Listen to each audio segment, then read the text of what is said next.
ماشاءاللہ سلسلہ چشتیہ کی ایک عظیم ہستی کا تذکرہ ہو رہا ہے، سبحان اللہ، اور پھر آپ صاحبان ذوق سارے ہی، اور جیسے نظامی صاحب نے شروع میں ان کی شخصیت پہ ایک جامعیت کے ساتھ بات کر دی ہے، تو وہ بڑا ایک لطف محسوس ہوا. جیسا کہ آپ نے فرمایا کہ ان کی والدہ محترمہ وہ بھی ایک بہت بڑے علمی ذوقی گھرانے سے تعلق رکھتی تھیں، اور شیخ وجیہ الدین خجندی رحمۃ اللہ تعالیٰ علیہ ان کے والد گرامی ہیں، جو حضرت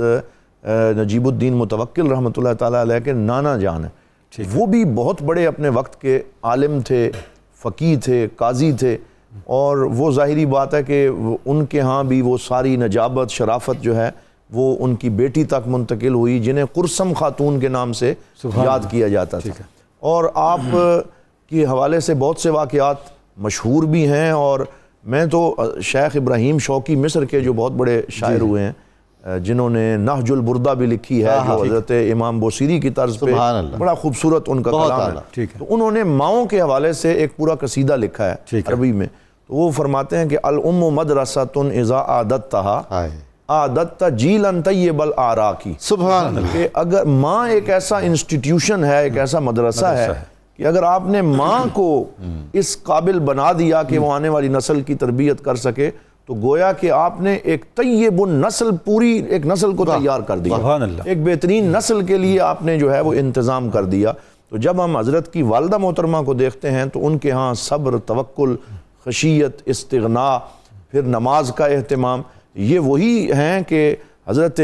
خواجہ بابا فرید الدین مسعود گنج شکر کو جنہوں نے نماز کی عادت ڈالی ہے. اچھا، وہاں بھی توکل کا ہی درس ہے. ہاں، سبحان اللہ. اور کیسے طریقے سے نماز کی طرف لے کے آئی ہیں، پوری اولاد کو توکل کا درس دیا، ٹائٹل ان کو ملا. سبحان اللہ. یعنی مصلے کے نیچے شکر رکھنا، اور پھر اس طریقے سے اس مٹھاس نماز کی حلاوت کی طرف لے کے آنا. اور پھر ایک دن جب رکھنا وہ بھول جاتی ہیں، اور پھر وہ پریشان ہیں کہ آج تو نہیں ملے گی، تو بیٹا بڑا خوش آ رہا ہے، اور وہ کہتا ہے کہ نماز بھی پڑھ لی ہے اور اپنے حصے کی شکر بھی مل گئی. اس ماں کے توکل کی وجہ سے اور حسن تربیت کی وجہ سے بیٹا جو ہے وہ اللہ رب العزت کی بارگاہ میں اسے حاضری نصیب ہوتی ہے، اور اس کی جبین کو سجدوں کی لذت نصیب ہوتی ہے. یہ آپ نے ہی پھر شیخ نجیب الدین متوکل کی بھی تربیت کی ہے، تو ظاہری بات ہے کہ وہ توکل، نجابت اور شرافت والدہ سے ان کو ایسی ملی ہے کہ وہ ایک مشہور واقعہ جو آپ کی سیرت میں موجود ہے کہ وہ گھر میں موجود ہیں اور اپنی عبادت میں مشغول ہیں کہ چور آتا ہے اور وہ گھر میں کوئی چوری کرنے کی کوشش کرتا ہے، لیکن آپ کی شخصیت کی ہیبت اس پہ اتنی طاری ہوتی ہے کہ اس کی بینائی سلب ہو جاتی ہے، اور وہ وہیں پہ سمجھ جاتا ہے کہ میں آج جس گھر میں آ گیا ہوں یہاں کوئی ایسی ہستی موجود ہے کہ میں ایک قدم بھی آگے نہیں بڑھا سکتا. وہیں تائب ہوتا ہے اور کہتا ہے کہ مجھے سمجھ آ گئی ہے کہ کوئی ایسی ہستی ہے، میں توبہ سچی کرتا ہوں، اگر مجھے پھر سے بینائی عطا ہو جائے تو آئندہ میں چوری کی طرف نہیں جاؤں گا. تو وہ دعا کرتی ہیں،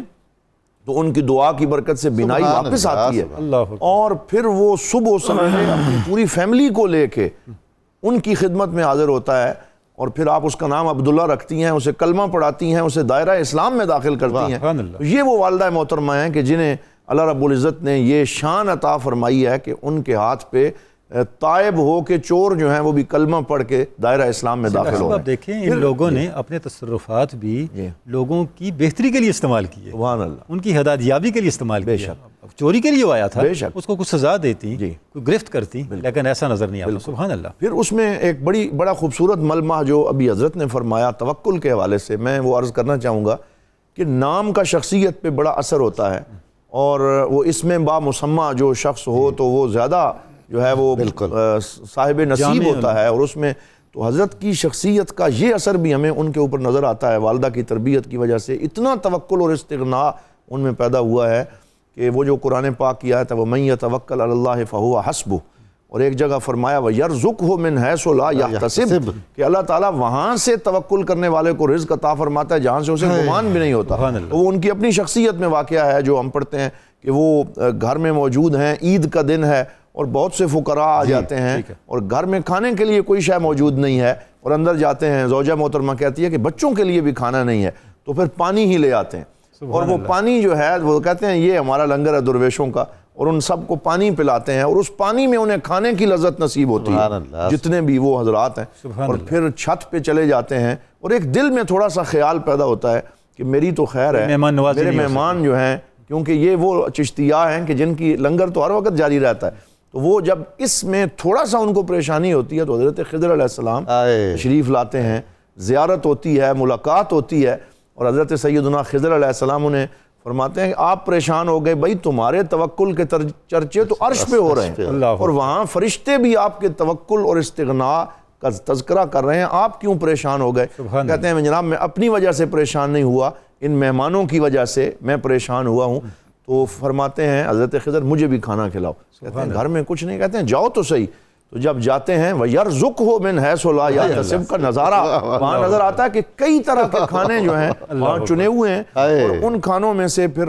گھر والوں کو دیتے ہیں، حضرت خضر علیہ السلام کے لیے لے کے جاتے ہیں تو وہ اس وقت اپنا پیغام دے کے جا چکے ہوتے ہیں۔ یہ ہیں حضرت شیخ نجیب الدین متوکل، اور یہ ان کی سیرت ہے۔ میں یہاں ایک حدیث پاک کا مزید اضافہ کرنا چاہوں گا۔ سرکار دو عالم صلی اللہ علیہ وسلم کی حدیث ہے کہ لو انکم توکلتم علی اللہ حق توکلہ لرزقکم کما یرزق الطیر تغدو خماسا وتروح بطانا۔ فرمایا اگر تم اللہ پہ ایسے توکل کرو جیسا کہ توکل کرنے کا حق ہے تو اللہ تمہیں ایسے رزق دے گا جیسے پرندوں کو رزق دیتا ہے کہ صبح وہ خالی پیٹ جاتے ہیں اور شام کو ان کے پیٹ بھرے ہوتے ہیں، وہ جمع نہیں کرتے، وہ طمع اور منع نہیں کرتے، ان کے ہاں یہ ساری صفات بھی پائی جاتی ہیں۔ یہ ساری صفات و درجہ اتم ہمیں حضرت شیخ نجیب الدین متوکل کی سیرت میں نظر آتی ہیں۔ سبحان اللہ، سبحان اللہ۔